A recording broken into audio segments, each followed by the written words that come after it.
Working in the UK can be a bit challenging to some people or to almost all the immigrants in the UK, especially professionals among these immigrants, having to switch roles or jobs, in a foreign country is something, especially going from the higher ladder to the lower cadre, is something that is not usually easy coping with for immigrants. Meanwhile, today we have a medical doctor turned a support worker. Yeah. In the UK, please, I would like her to introduce herself. Yeah. Hello, my name is Showe Bature, popularly called Dr. Cho, and I'm a Nigerian trained medical doctor that is currently in the UK. All right, Dr. Cho, Yes. welcome to my channel. I am sincerely pleased to have you on here. Despite your busy schedules, you were able to honor this invitation. I Thank believe that your story is a story that is going to inspire a lot of immigrants in the UK. And this is the reason I bring you on here to share your experience with us. Yes. So let's start by asking, when did you come to the UK? I Sorry. came in 2022, September 2022. 2022.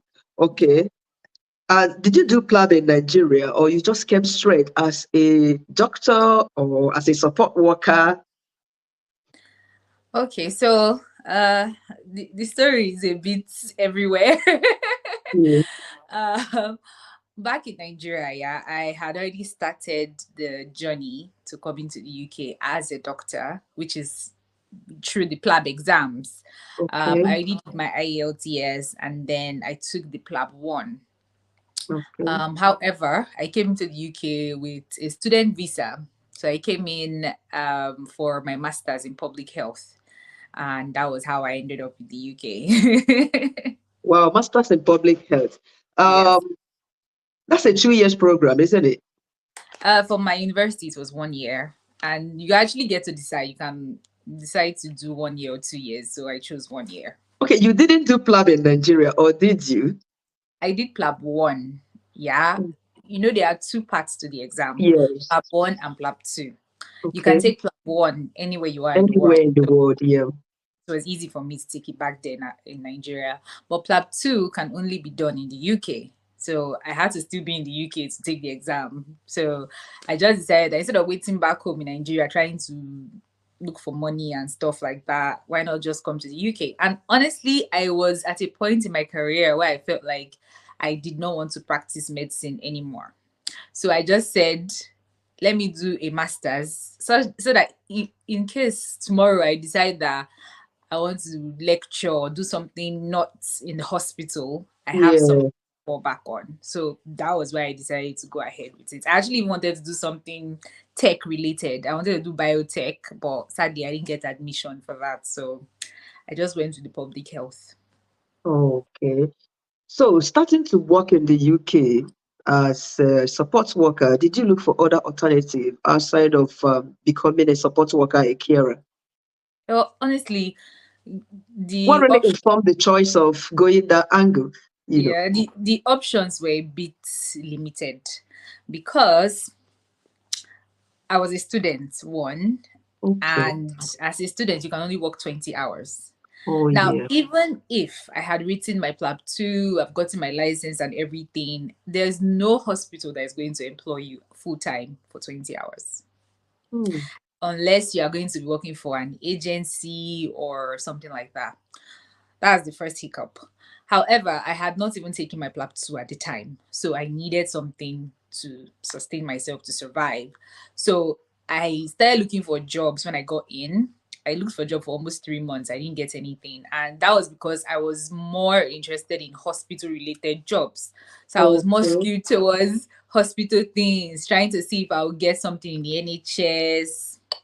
It didn't work. Hmm. Like I got some replies. Like there was one that we already got to the interview stage and everything, and then the recruiter said, sorry, you are overqualified for this Oh my position. goodness. And And there's no way you could do you hide your understand? qualification, I you can't know. just erase it. Yes, they are So always there on your CV. exactly. So it was such a challenge until, I Definitely, the finally got. recruiter would be surprised. Why would a medical doctor be going down to become a Oh support worker oh or yeah. a carer?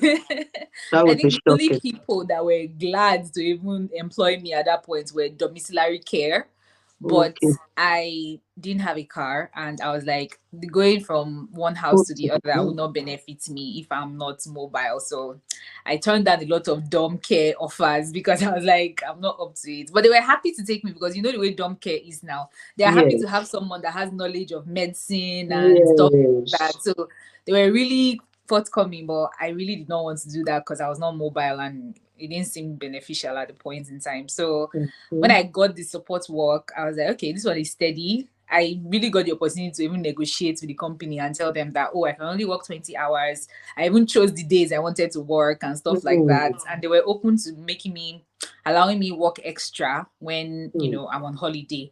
So it seemed like a good deal, even though the pay was crappy. It seemed like a good deal at the time to be enough to pay my rent, pay my bills and still, sustain my life while I write my. Wait. Let me ask you a question. The 20 hours you were restricted to work, was it also able to cover your tuition? Well, to be honest, yeah, no. Okay, money was coming from home or from the savings you already had at home. So the truth was that I paid 50% of my fees before even traveling, which was one of the things I'm very happy I did. Mhm. 50% was already off, and I already made plans for the other 50%. So Okay. my dad and I are like investor partners. Oh. What school was that here? Northumbria University. Okay, New. so the remaining 50% was made by installments, isn't it? Like Yes, two, yes. 3 times. Yeah, so that was another thing that Northumbria is good for. So I did a payment plan with them and told them how much I'll be paying until, because they gave us until April. Yeah, Okay. until April of 2023 to complete the whole fees. Okay. And I think they even still extended for a lot of people. That's one thing I love this university for. They are quite understanding when it comes to fees and stuff like that. They are really open to helping international students. So we Yes, they didn't really are have very any issue. flexible. Yeah, we didn't really have any issue with school fees. They would threaten you, of course, send you emails and stuff, but before they will actually close down your portal or anything like that, that means you are really close to the deadline or something like that. Or you're about to finish your Yeah. program. All right. So, what was your experience like working as a support worker, a doctor? What was it like?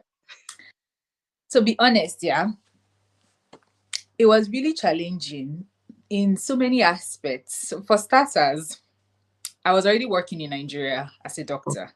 me And too. so I Mm. worked in a private hospital at the time. And because it was not like a very big place, I was the doctor, I was the nurse, I was the porter, I was Oh my everything. goodness. General practice in a proper practical definition. Unbelievable. No, but for the majority of the time, yeah, the point I'm trying to make is that I was one in charge. So I was running the whole show in the hospital. Then I answered to the boss, which is the owner of the hospital, and then some other senior doctors and consultants that usually come around to see the patient. Mhm. So, but for the most of the time, I was one around, in charge, telling people what to do and stuff like that, planning rotas and holding money and stuff. So coming Coming here here. now and having to now be under people that, in a very, very lower, if I must Oh, use that word, in a lower capacity, gosh. it was just like, I found it a bit challenging to actually adjust, to be honest. I'm not even going to lie. The next challenge was when people at my workplace now found out that I was a doctor. Like it wasn't like I was announcing it. It wasn't something I was proud of. Your colleagues. Yeah, so most just like I got close to some of the Nigerians in the Okay. workplace, and then just from talk to talk now. So I told one of the ladies that, oh no, back in Nigeria I was a doctor and stuff like that. We just had a very small conversation and everything. The next thing, I She will got be to work like, and everybody started calling me Doke, Doke. I was like, hey, hey, goodness please. me. You will feel so uncomfortable, you know? Jesus. And then the questions just started coming. You know the way Nigerians are now. Then what are you doing here? Why are you struggling with us? A whole doctor like you are wasting your talent, you are wasting your skills. If it were me, I would not even try it. Hey. They don't understand. They never As understood in, what you were going through. it just, the way people just started putting things in your head. And then, there's a way they will talk to you at work, especially when you're doing this care and support work. And then you see somebody saying, do you know who she is? Nigerians, we like that a lot. We like that a lot. Our titles. It literally just made it a bit uncomfortable dealing with the whole transitioning and stuff like that. And there's a way they make it seem like you are downgrading. Do you understand? Like Mhm. you are Yeah, coming down to where compared to what you are supposed to be doing. And I'm like, yes. it's just a phase. And sure, it's the work that all of us are doing. As in, I don't know why you are making it seem like it's something insulting. It's okay for you as a banker or a CEO in Nigeria to come here and do support work, but it's not okay for me to do it. Why? Why? But it just sort of add that extra pressure on me, and I really wanted to get out of there as soon as possible. To be honest, Oh, I just yes. wanted to do my best to get out of there To and pass your sort plan. of life exactly. So those were actually like the major challenges, and to be honest, I had to deal with some personal, feelings as well about how there were nights or days I'll come back from work and I'm like, now maybe this. You understand? Like, what you are supposed to be doing, and then you are feeling Oh, like you are not really working in the forward. capacity that you are supposed to be working in. And it really felt like 5 steps backward. And I can count how many times I regretted coming with my student visa instead of just waiting and taking the plab and then coming in It's as not a doctor. easy for most So, doctors to like pay for PLAB outside of the UK, especially, a lot of Nigerian doctors, they head to Saudi Arabia. mm-hmm. One of their major reasons has been raising money to do this PLAB too. PLAB 1 is a bit cheaper, isn't it? Yeah, it is. It is. But plab Compared to two PLAB keeps 2. increasing. It's almost at £1,000 now. And PLAB 2, you must have to come to the You UK have to to do it. travel. So this is Mm-hmm. the reason a lot of Nigerian doctors tend to travel to Saudi Arabia first in order to work, raise money to come do the PLAB, especially PLAB 2. So I don't blame them most often. How about coping? I mean, when you were doing your PLAB, how easy did you find it? You were studying to become a public health professional, isn't it? Mm-hmm. And then you were preparing for PLAB 2, which I know is very much demanding because it's practical, you know. Mm-hmm. Possibly you were even attending a lesson uh for it. Yeah. Mm-hmm. Because I know, no, forgive me if I say I know how those things work because I have one in my home, you know. It's So how understandable. did Yes. how were you able to balance all these things? Going to school for your master's, preparing for PLAB exam, working, oh my goodness. It was a lot. So at the time I decided I was going to take the exam. Funny enough, paying for the exam was not that difficult, especially because I was already making money in pounds. So I was like, I Yes. can just take that out. And I already had plans for my fees and every other thing already. So I was like, okay, financially that one was fine.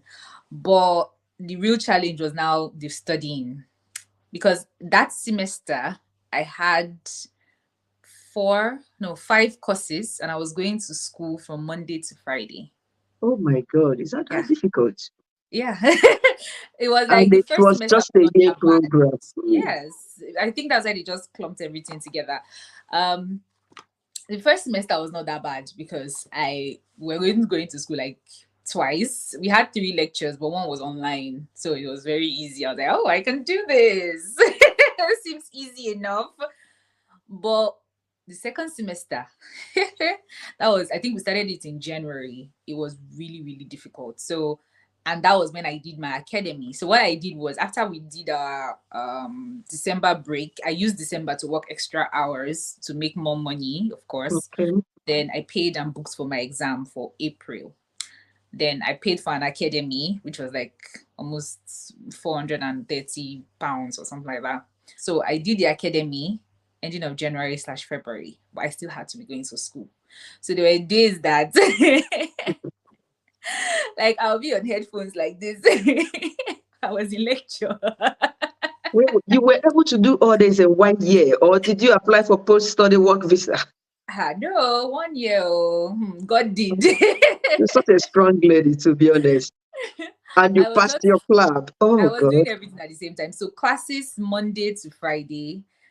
In between, I was doing the plab classes and lectures, The and academy. then I was working weekends. So I was working Saturday, Sunday, Oh my school God. Monday to Friday, working Saturday. So What it a, was really a lot. I lost weight. I was looking hungry. I even I can imagine. in January I cut my hair because I was like, You couldn't I don't contain have it any time to longer. be sitting down and be doing hair. Plus, when they are telling you it's £300 for braids, please, please, please, I just cut the hair so that I could focus. But I was looking so hungry and lean. Like everybody knew I was going through something that period. Because it was a lot. Between Yeah. January to April, I was not myself. I literally just forgot about everything else and was just because I knew what I wanted. And I knew that I don't have time to take the exam again. So I have to pass it in one sitting. So Mm. I literally had to do the work. I did Key Points Academy, which was really helpful to start the whole process and everything.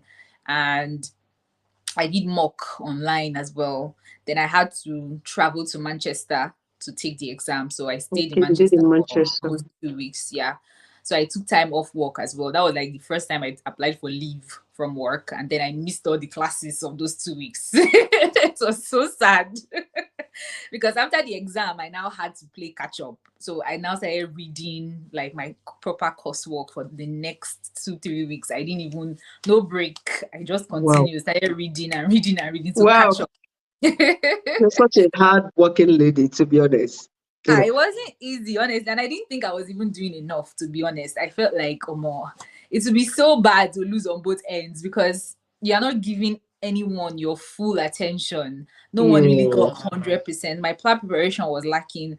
My semester work was lacking because my attention was divided. But I thank God. You got to give the I didn't glory. get a distinction that semester, but I passed. Like I crawled and still passed all my courses. Congratulations in arrears.